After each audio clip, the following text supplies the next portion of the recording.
जी नमस्कार, मैं हूं राज पाठक और आप देख रहे हैं बुलेट न्यूज टीवी। देखिए, बिहार में जिस तरीके से लगातार ऐसी घटनाएं जहां पर नीट की पढ़ाई करने के लिए या शिक्षा के लिए, बेहतर शिक्षा के लिए जब छात्राएं, बेटियां, बिहार की बेटियां राजधानी में पहुंचती है, पटना जैसे जगह पर पहुंचती हैं और वहां पर उनके साथ ऐसी घटनाएं घटती हैं। आप हाल ही में देख रहे हैं जहानाबाद की, चाहे गायत्री हो या अब औरंगाबाद की कोमल, लगातार इस तरीके की घटनाओं ने कहीं ना कहीं पुलिस प्रशासन पर सवाल उठाए हैं। आखिरकार हो क्या रहा है बिहार में? सम्राट चौधरी बिहार के गृह मंत्री बने हैं और उनके पुलिस पर कई गंभीर सवाल उठाए जा रहे हैं। जहानाबाद की बेटी के साथ जिस तरीके का दुर्व्यवहार किया गया प्रशासन के द्वारा, कई गंभीर सवाल छूटते हैं। वो तमाम उन लोगों पर जिन्होंने इसे एक साजिश के तहत, कहिए, आत्महत्या बनाने की कोशिश की गई। और हम ऐसा क्यों कह रहे हैं ये भी हम आपको बता देते हैं। दरअसल आज ही एक मामला सामने आया है जिसे प्रशासन के द्वारा, खास करके पटना पुलिस के द्वारा, इसको दबाने की कोशिश की गई थी। और ये मामला औरंगाबाद के गोह की है, जहां पर 15 वर्षीय बच्ची जो नीट की तैयारी करने के लिए पटना में जाती है और एक परफेक्ट गर्ल्स हॉस्टल होता है, वहां पर वो रहती है और उसके साथ एक घटना घटती है। परिजनों को इसके बारे में जानकारी मिलती है कि आपकी बेटी ने आत्महत्या कर लिया है। परिजनों से जब हमने बातचीत किया, उनके द्वारा कहा गया कि हमने 4 जनवरी को उनको, अपनी बेटी को पटना पहुंचाया। 6 जनवरी को करीब हमारी बात 9 बजे तक हुई। बाद में 1 बजे हमें फ़ोन आता है कि आपकी बेटी ने आत्महत्या कर लिया। जब हम पटना पहुंचते हैं, हमारी बेटी पीएमसीएच में है, एक जो आपको जिस पर लेटाया जाता है बेड पर, वहाँ पर वो रखी हुई है। पुलिस कहती है कि 2 लड़कों को गिरफ्तार किया है। 2 लड़के जिनका नाम मोहम्मद कुछ है करके है, बताएंगे, हमारे सहयोगी अंगद हैं, इनका बता दें, ये इस खबर को कवर भी किए। वो 2 लड़के हॉस्टल के अंदर जाते हैं और हॉस्टल में जो सीसीटीवी फुटेज लगा रहता है उसमें वो कैद होते हैं। परिजनों ने कहा कि पुलिस ने उनको गिरफ्तार किया और बाद में एक आदमी को छोड़ दिया गया। तो अब सवाल है कि आत्महत्या का यह मामला था तो पुलिस ने उन्हें गिरफ्तार क्यों किया? और ये तमाम चीज़ों को लेकर के साफ दिख रहा है कि लीपा पोती का मामला आ रहा है। तो हम अपने सहयोगी अंगद से बात करेंगे कि आखिरकार ये पूरा मामला क्या है, और उसके बाद देखेंगे, बताएंगे आपको खास करके कि पटना पुलिस किस तरीके से बिहार के दूसरे ज़िले की लड़कियों को पटना में ट्रीट कर गया। अगर कोई घटना भी घटती है, पटना पुलिस अपनी जिम्मेवारी निभाने की जगह लीपापोती करने में जो है वो ज़्यादा दिमाग लगाती है। और उसके कारण भी हैं, कई कारण हम बताएंगे। जहानाबाद के मामले के बारे में बताएंगे, पहले इसके बारे में क्या मामला है औरंगाबाद के बारे में जब ये सूचना आया। देखिए, धर्मेंद्र जो है, जो अपनी बेटी को 4 जनवरी को जो है वो पटना लेकर जाते हैं और परफेक्ट गर्ल हॉस्टल में जो है वो छोड़कर आते हैं। और आने के बाद धर्मेंद्र अपनी बेटी से जो है वो 5 तारीख को भी बात करते हैं और 6 तारीख को भी बात करते हैं। लेकिन फिर 1 बजे धर्मेंद्र को फोन आता है कि आपकी बेटी ने सुसाइड कर लिया है, मौत हो गया है। और जब वहां पहुंचते तो क्या देखते हैं, बिना जानकारी के हॉस्टल से लड़की को जो है पीएमसीएच में एडमिट कर दिया जाता है। ठीक है। और इसके बाद पुलिस कह रही है कि, मतलब जो रिपोर्ट के मुताबिक, कि 2 लोगों को हम गिरफ्तार किए हैं। क्यों किए? सीसीटीवी फुटेज में देखे कि 2 लड़का है। और परिजन को इसके बाद बताया भी नहीं जाता है कि हम छोड़ रहे हैं क्यों। मतलब फोन जो है वो पुलिस के द्वारा नहीं किया गया था, किसके द्वारा किया गया था परिजनों को? नहीं, देखिए, परिजन जो फोन आता है, परिजन जैसे बता भी रहे हैं कि उन्हें फोन आया एक, और फोन जो है वो उनके अनुसार अगर माने तो पुलिस के द्वारा ही किया गया। लेकिन वहां पे जाते हैं तो आप जाने के बाद ये कहते हैं कि हम गिरफ्तार 2 लोगों किए हैं, जो मुस्लिम लड़के हैं, उनको गिरफ्तार करते हैं। इसके बाद परिजन के बिना बताए, जो परिजन जो बात कह रहे हैं, और बिना बताए आप एक लड़का को छोड़ भी देते हैं। और फिर आप ये कहते हैं कि ये सुसाइड किया हुआ है, लड़की ने सुसाइड कर लिया है। तो आप ये क्लियर बताइए ना, जहानाबाद में भी केस में यही हुआ।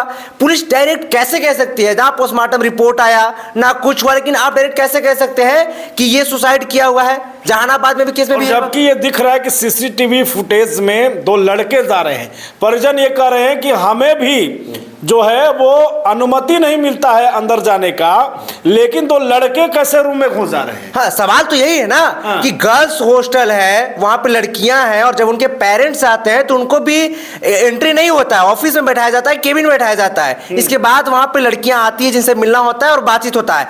लेकिन दो लड़का, बताइए, गर्ल्स हॉस्टल में जितना बड़ा जिम्मेवारी है उस हॉस्टल को, और उसमें दो लड़का विदाउट परमिशन या फिर कहे कि मिली भगत से कहे और डायरेक्ट अंदर घुसते तो कैसे घुसते हैं, जहां पे सीसीटीवी फुटेज कैमरा लगा हुआ है, सब कुछ है, और कैसे घुस जाते हैं वहां पे? सवाल तो बड़ा ये है, क्या वहां पे सिक्योरिटी पे सवाल होता है? क्या वहां पे कोई गार्ड नहीं था? मतलब इसमें भी संदिग्ध है, जो हॉस्टल वाले हैं, संचालक हो, उसमें जो कर्मी है, वार्डन है, सब संदिग्ध हैं इस पूरे। हाँ बिल्कुल है, और ये पेरेंट्स कह भी रहे हैं कि इसमें मिले हुए हैं लोग और साजिश के तहत हत्या किए हैं। और देखिए, मेन चीज ये है कि पटना पुलिस अभी जो है वो, अगर देखे दो केस में, दोनों नेट के छात्रा थी, ये दोनों केस में पुलिस सीधा कह रही है कि ये आत्महत्या है। मतलब क्या है, आप कैसे प्रूफ कर सकते हैं? लीपापोती करने का प्रयास। बिल्कुल कह सकते हैं लीपापोती। आप क्लियर कैसे कह सकते हैं? आप पोस्टमार्टम रिपोर्ट नहीं आया। मतलब देखिए, 6 जनवरी की ये घटना है, 4 जनवरी को बच्ची पटना जाती है, अब तक जो है पुलिस ने परिजनों को पोस्टमार्टम रिपोर्ट नहीं दिया है। ये एक बड़ा परिजन सर आरोप लगा रहे हैं पुलिस पर। हाँ बिल्कुल आरोप लगा रहे हैं, और यहां तक कि परिजन जो है वो नेता के पास भी जाते हैं, डीआईजी के पास भी जाते हैं, थाना के चक्कर लगाते हैं, लेकिन सब जगह पे जाने के बाद भी मिलता है तो सिर्फ क्या, वो आश्वासन। कोई जांच अभी निष्पक्ष रूप से नहीं होता है। और अब देखिए, जैसे जहानाबाद केस में हुआ, पहले प्रदर्शन करना पड़ा। जरा सोचिए कि दुर्भाग्य की बात है कि पहले तो एक गार्जियन को, एक परिवार की बेटी चली गई, जो एक बेटी जिम्मेवार के साथ आगे बढ़ना चाहती थी, वो बेटी चली गई, और न्याय के लिए क्या करना पड़ा? धरना करना पड़ा, लाठी खाना पड़ा, और फिर वही पुलिस जब रिपोर्ट आती है तो झूठा साबित हो जाती है। मतलब ये पटना पुलिस पे सवाल चल रहा है, और सम्राट चौधरी पर भी सवाल है कि आप बुलडोजर की बात कर रहे हैं और आपकी पुलिस जो है वो बिना जांच के कह दे रही है कि सुसाइड है। आखिर कैसे आप कह दिए? आखिर आप बिना परिजन को बताए कैसे हॉस्टल से जो है वो अस्पताल में लेकर जाते हैं? और ये कैसे वहां पर भी, इससे देखिए साफ एक चीज दिख रहा है, जो अभी तक में हम लोग समझ पा रहे हैं, चाहे जहानाबाद का मामला हो, चाहे फिर औरंगाबाद का मामला जो सामने आया है, यहां पर परिजनों का सीधा आरोप है कि पुलिस इस मामले में हाथ छुटाते दिख रही है, यानी कि कटते हुए दिख रही है। वो इस पर जिम्मेवारी अपना लेना नहीं चाहती है, और यही कारण है कि चाहे जहानाबाद का मामला हो या औरंगाबाद का, आत्महत्या, यानी कि औरंगाबाद हो, जहानाबाद हो, गया हो, कई जो अलग जिले के लोग, जो छात्राएं हो, छात्र, कोई भी पटना में जा रहा है, उसके साथ अगर कोई घटना घट रही है तो प्रशासन सबसे पहले क्या कर रहा है? पहले उसको कोशिश कर रहा है कि मामले को जितना जल्दी शांत कर दिया जाए, खत्म कर दिया जाए। क्योंकि ये जो 2 मामले आए हैं, परिजनों ने हमसे हमने बात किया है, उनका भी हम आपको जो है बाइट सुनाएंगे, उनके भी वर्जन सुनाएंगे आपको। लेकिन सवाल ये है, दोनों तरफ से ये आरोप लगाया जा रहा है कि पुलिस के द्वारा सबसे पहले इस मामले को ठंडा करने का प्रयास किया जा रहा है, और यह आरोप है कि वो कोशिश कर रहे हैं कि जितना जल्दी इस मामले को हटा दें। कारण क्या हो सकता है? कारण यह भी हो सकता है कि वो मामला पटना का नहीं है, स्थानीय नहीं है, दूसरे जिले के लोग वहां पर जाकर रह रहे हैं। तो एक ये भी कारण हो सकता है कि पुलिस चाह रही है कि जितना जल्दी इसको हटा, क्योंकि उनकी ताकत नहीं है वहां पर, स्थानीय स्तर पर मजबूत नहीं है। ये तो आरोप है, लेकिन सवाल ये है कि पुलिस इस पर तुरंत एक्शन लेने की जगह, देखिए इस मामले में तो दूसरा हुआ है, इसमें तो परिजन कर रहे हैं कि 2 लोगों को गिरफ्तार किया गया। हाँ। लेकिन हमारी जानकारी के बगैर जब हमने एफआईआर दर्ज कराया, आवेदन भी दिया, एक को छोड़ भी दिया गया। कौन कौन लोग हैं वो भी तो खुलासा करिए। देखिए सबसे पहली बात कि देखिए 2 मुस्लिम लड़के हैं, जिनका एक का नाम है मुसाहिद रेजा नाम है, और दूसरा का नाम है मुकरम रेजा। ये दोनों लड़के हैं, और दोनों के पिता का नाम है समजूद जोहा, और एक का नाम है गुलाम यदानी, और दोनों ग्राम जो है चोचा चक्कर रहने वाले हैं, और थाना जो है वाईसी, जिला पूर्णिया के रहने वाले हैं। अब देखिए सवाल इसमें यह भी है, जिस राजधानी में मुख्यमंत्री रहते हैं, उप मुख्यमंत्री रहते हैं, तमाम लोग रहते हैं, वहां पे आखिर पुलिस ये छट कर निकलना क्यों चाहती है? क्योंकि सुसाइड बता दे रही है। इसका वजह यह भी है कि ये लोग गांव ग्रामीण क्षेत्र के हैं, गरीब परिवार के हैं, 4 बार चक्कर लगाएंगे, धरना पर बैठेंगे, लाठी चार्ज करेंगे, घर चले जाएंगे, और ये मामला दर्ज हो जाएगा। यही मामला आप देखिए 6 तारीख को घटना होता है, और जब अब ये मीडिया में खबर आता है तो इस पर एक्शन होगा। उस मामले में भी यही हुआ, लाठी चार्ज किया गया। बाद में जब मामला प्रकाश में आया, जब उस पर जांच हुआ तो पता चला कि वो तो रेप का भी मामला है। करीब 2 घंटे तक पोस्टमार्टम रिपोर्ट में साफ क्लियर बताया जा रहा है, करीब 2-3 घंटे तक जो है वो लड़की लड़ती रही, वो दरिंदों से लड़ती रही, और इसके बाद में भी जो है एक लड़की क्या कर सकती थी। लेकिन पुलिस पर भी ये बड़ा वाला सवाल है कि आप बिना जांच के आप गिरफ्तार भी करते हैं और फिर उसको छोड़ भी देते हैं और खुद ही कहते हैं कि सुसाइड है, तो आखिर किस बेसिस पे करें? यानी कि पोस्टमार्टम रिपोर्ट झूठ कर देते हैं आप। देखिए, जो गृह मंत्री हैं सम्राट चौधरी, उनके पुलिस पर बड़ा सवाल है। गृह मंत्री जी, आप पर भी बड़ा सवाल है। आप लगातार ये भले कह रहे हैं कि प्रशासन मजबूत होगा, बुलडोजर चलेगा, लेकिन सवाल ये है कि वो तमाम जो पटना जैसे जगहों पर या बिहार के किसी भी जिले में अगर कोई गर्ल्स छात्रावास चलाया जा रहा है, हॉस्टल चलाया जा रहा है, सबसे पहले क्या उसकी कोई गाइडलाइन है?